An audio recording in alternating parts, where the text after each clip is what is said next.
If you're anything like me, the thought of slaving away in the kitchen for hours after a hectic day is a little less than appealing. But what if I told you that I've got a little something to make your weekday anti-inflammatory eating a breeze? Introducing my free checklist, the must-have kitchen staples for effortless anti-inflammatory dinners. This is your ticket to stress-free weekday dinners and consistent success in the kitchen. Imagine not having to deal with last-minute grocery store runs or staring at your pantry in exhaustion.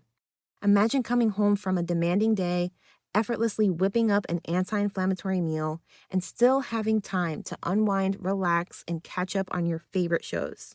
All you have to do is head over to betterwithcarbo.com/checklist and claim your free copy of this invaluable resource. Let this checklist be your guide to transform your kitchen into a haven of effortless anti-inflammatory cooking and well-balanced meals. Get ready for a life where weekday anti-inflammatory eating is not just easier, but it's downright delightful. Your journey to a healthier, more vibrant you starts right now. Hello, and welcome to another episode of the Inflamed in the Brain podcast. I'm Krissy, your host, and I'm so excited about this episode. I know I say this about a lot of episodes, but I'm really excited about this one because this is all about bread. I am dedicating this episode to all of my bread lovers out there because that is literally all we're talking about today. I love bread. I mean, really love bread, like Oprah level love bread. My husband is Italian, and when we would sit down for Sunday dinner at his mom's house back when we were dating, his grandfather would show up with 2 loaves of Italian bread, one for me and one for everyone else. It was a joke, but yeah, I love bread that much. When it comes to inflammation, there's a few reasons why bread isn't considered that great of an option. And we'll talk about all of those reasons today, and you'll understand why people tend to stay away from bread on an anti-inflammatory diet. But before you tune me out or decide to listen to another podcast because you love bread too much and you're not ready to hear all of the bad things about bread, stay with me. You know your girl's always about finding ways to have that happily ever after. And I want you to have that bread and eat it too. It's really important for you to make a well-informed decision, so I want to clarify all the differences between the common types of bread, what happens in our bodies when we eat bread, but I'm also giving you 3 options to make eating bread a possibility for you because remember, it's not about depriving ourselves of our favorite foods, but it's about finding smart ways to enjoy them. So plug in your earbuds and let's get into it. I'm Krissy Carbo, registered dietitian and host of the Inflamed in the Brain podcast. Here we cut through the confusion and complexity of inflammatory health to deliver straightforward, bite-sized strategies and information you can easily apply to your life. Not too long ago, I was lost in a sea of information, overwhelmed by the challenges of inflammation. But through years of trial, education, and self-discovery, I learned to break free from the chaos of fad diets and cultivate a practical anti-inflammatory lifestyle that not only helped me stabilize my own diagnosis, but thrive with it. Whether you're an autoimmune warrior or simply seeking a healthier, uncomplicated life, you found your tribe. Join me as we explore realistic strategies that can make a profound difference in your life. So if you're ready to embrace a simpler, healthier way of living, you're in the right place, my friend. Let's dive in, learn, and grow together. Welcome to the Inflamed in the Brain podcast. Let's get started. All right, first let's talk about all the differences between the breads you usually see at your supermarket. Seriously, there are so many options out there, it can make anyone's head spin. We've got white bread, whole wheat bread, whole grain bread, and then there's multigrain bread. So first, in general, when it comes to making bread, you use flour. And it's wheat kernel that's made into flour and used to make all kinds of bread. Doesn't matter if it's white bread or whole grain bread, wheat kernel is processed, turned into flour, and used to make bread. The whole wheat kernel is made up of 3 parts, the endosperm, bran, and germ. Now, depending on what part of the kernel is used or left out to make the flour, that will determine what kind of bread it is. And when it comes to whole wheat flour, all 3 parts of the kernel are used to make the flour. An easy way to remember this is whole in the name whole wheat means that the whole kernel is used. Now, don't confuse whole wheat bread with wheat bread. Wheat bread is made using refined wheat flour, which means that the germ and bran portions of the wheat kernel are removed. If you take the processing a step further and then add a bleaching agent to the flour to make it white, then you have white flour to make white bread. Now, I got some bad news for all my white bread lovers out there, but white bread is probably considered to be the least nutritious of all of the breads.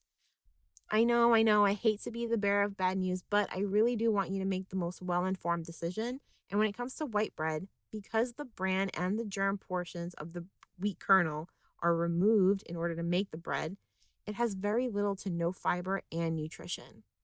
When you remove the germ from the wheat kernel to make white bread or wheat bread, you're removing the most nutritious part of the kernel in order to make that flour. Minerals like zinc, selenium, phosphorus, and magnesium, and several B vitamins are found in the germ. So that's all removed with white bread. But with white bread especially, you have that bleaching agent. And I don't know about you, but I don't want to eat anything that's been bleached. Not that Clorox is used to make bread or anything, but any food that has been bleached typically uses a chemical additive. Some of these additives have been linked to several health issues like asthma, intestinal inflammation, and some may even argue that these agents are carcinogenic, meaning that they cause cancer. So again, sorry to all my Wonder Bread lovers out there, but the more you know, right? With whole grain bread, it's pretty similar to whole wheat bread in that it uses all three parts of the whole wheat kernel, but it also incorporates some other whole grains like oats and barley and maybe a couple of others. But some of these brands may even use and promote their bread to have whole seeds in it, like flax seeds and pumpkin seeds, which is great because you have extra fiber and healthy fats like omega-3 fatty acids. And with whole grain bread, it's typically considered to be healthier than wheat bread and even whole wheat bread because of the additional grains and the extra fiber and nutrients. Some of these grains and seeds may also add a little bit more protein to your bread, which I always think is a good thing, especially when you're eating something carb heavy, like bread. Now that you know what whole grain bread is, what's the difference between whole grain and multigrain? The big difference between whole grain bread and multigrain bread is that multigrain bread may be using refined grains instead of whole grains. And remember, with refined grains, a big chunk of the nutrition is removed. So if you have a multigrain bread that you like, you can take a look at the ingredients list, and if you see the word refined, you know they're using refined grains. Okay, so we got the different breads down, right? Now, why does bread have this reputation of being unhealthy? There's a couple things to consider here. The most known reason why people consider bread to be the enemy is because of the carb load. Bread, specifically the refined ones, is considered to be a high glycemic food, meaning that when you eat it, especially alone, it will cause a high spike in your blood sugar and consequently a high spike in insulin levels.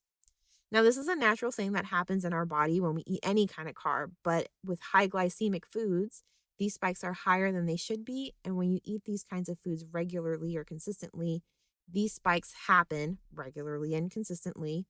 And that's when you start seeing things like insulin resistance, systemic inflammation, weight management issues, and cardiovascular disease. And this is probably the most commonly known reason why people tend to stay away from bread and consider it to be a problematic or bad food. Another thing to consider is that bread has gluten in it. And the problem with gluten is that it triggers the release of zonulin. Zonulin is a protein that is made by the intestinal and liver cells and is responsible for increasing intestinal permeability. We talked about intestinal permeability in an earlier podcast episode that I'll link to in the show notes, but essentially, intestinal permeability is the more specific term for leaky gut, where the tight junctions that form the lining of your gut open and foodstuff can leak through. And leaky gut has been linked to all sorts of fun things like inflammation, autoimmune disease, fatigue, allergies, and that's just naming a few. And the issue here is that when we eat bread, which has gluten triggers zonulin to release, and zonulin will signal the tight junctions in your gut to loosen up, resulting in leaky gut. Picture the tight junctions of your gut like the interlace that forms when two hands are holding. And the grip is tight, like Jack's grip tight when he's holding onto Rose's hand as he's floating in the freezing water in the Titanic. And then you eat gluten, and gluten has zonulin, and that causes the grip to loosen, like when Rose slowly lets Jack go and he sinks to the bottom of the ocean. Some people on more restrictive anti-inflammatory diets will avoid bread altogether for this very reason. Now, aside from the carb load and zonulin, bread and other whole grains have this thing in it called phytates. Phytates are like a storage unit for phosphorus, and they live primarily in grains, like the ones that are used to make bread. The sucky thing about phytates are that they bind to minerals like magnesium, zinc, iron, calcium, potassium, and manganese, all of which are needed to help our bodies function properly, especially in our anti-inflammatory efforts. So when we eat bread and increase our intake of phytates, we are decreasing our body's bioavailability of these essential nutrients. Okay, so let's pause for a second and take a breath. I just mentioned a lot of not so great things that happen when you eat bread. So you're probably wondering if there's even a healthy option for you here. Should you go gluten-free? The thing with gluten-free eating is that some people say they're going to do a gluten-free diet to avoid all of the inflammation that's associated with gluten, which, okay, that's great for you, but at the end of the day, they end up eating a bunch of gluten-free packaged stuff that's still high glycemic because that gluten-free stuff is still made with a lot of refined gluten-free flours. And that's not really solving anything because you're still triggering inflammation by the elevated blood sugar pathway that we talked about earlier. Now, there are some people with celiac disease who can't tolerate even the smallest amount of gluten without causing lots of damage to their gut. So for those guys, gluten is definitely not an option for you. However, if you don't fall into that category, there are a few things that you can do to enjoy a slice of toast in the morning. The first option I got for you here is sourdough bread. Sourdough is good for a few reasons. We talked a little bit earlier about the impact gluten has on our gut. Well, with sourdough bread, the dough goes through a fermentation process, which activates certain enzymes that can break down the gluten, resulting in a lower gluten load and less digestive issues. The reduction in gluten depends on how long the bread has been left to ferment. The longer the fermentation process, the less gluten the bread may have. And this is kind of hard to know when you're buying sourdough at the grocery store, so just keep that in mind. We also talked about how bread is considered to be high glycemic, meaning that it will cause your blood sugar to rise along with your insulin. And if this happens for a long period of time, meaning that you eat a lot of bread on most days, you're increasing your chances of running into issues caused by insulin resistance. With sourdough bread, the bacteria that rise from the fermentation process eat the starch in the bread for fuel, which means that sourdough bread is lower carb and won't cause your blood sugar to rise as much as regular bread would. The fermentation process with sourdough also slows the rate of which carbs break down into sugar. So compared to regular bread where carbs break down to sugar relatively quickly and this causes your blood sugar to rise quickly, this process is slowed when the dough is fermented. And then finally, when it comes to phytates, the fermentation process in sourdough bread also reduces the pH of the bread, which makes it more acidic. This naturally activates enzymes that break down and reduce the levels of phytates in the bread. So when we're talking about how phytates in bread bind to essential minerals, robbing you of those health benefits, you don't have to worry about that so much when it comes to sourdough. All right, so sourdough is great. What about another option? You can also consider sprouted grain bread. This kind of bread is made from grains that have undergone a soaking process. This makes it a bit easier for your body to digest the carbs, potentially saving you from any stomach troubles that's sometimes associated with bread indulgence. The sprouting process also kickstarts the breakdown of carbs, positioning sprouted grain as a potentially lower glycemic option. This would help mitigate the significant blood sugar spikes that come with eating more traditional refined grain bread. I do have to say, though, that the research around sprouted grains reducing gluten content isn't as solid. Some studies suggest that sprouted grain bread has a lower gluten load, while other studies propose the exact opposite. In my perspective, if you can tolerate gluten and enjoy sprouted bread, go for it. And when it comes to phytates, research does say that sprouting grains activates phytase, which is the enzyme responsible for breaking down the phytate. So similar to sourdough, sprouted grain bread is typically categorized to have fewer phytates in it, which means that your body isn't competing with phytate to absorb those essential minerals like we talked about earlier. Now, let me keep it real with you for a sec. At the end of the day, bread is still bread. Even if you're opting for a lower glycemic option like sourdough or sprouted bread, it's still a carb, and if eaten alone, it can spike your blood sugar. So my last tip for you here is meant to help you keep things in check and avoid those sugar spikes that pave the way for inflammation. You want to balance out your bread with two sidekicks, protein and fat. Something as simple as an egg can be both protein and fat, and that can help you balance out your blood sugar when it comes to eating a slice of bread. Plus, when you pair your bread with a fat and a protein, you're avoiding what I call post-carb blues. These are those moments when you feel hungry or tired way too soon after eating a bunch of carbs.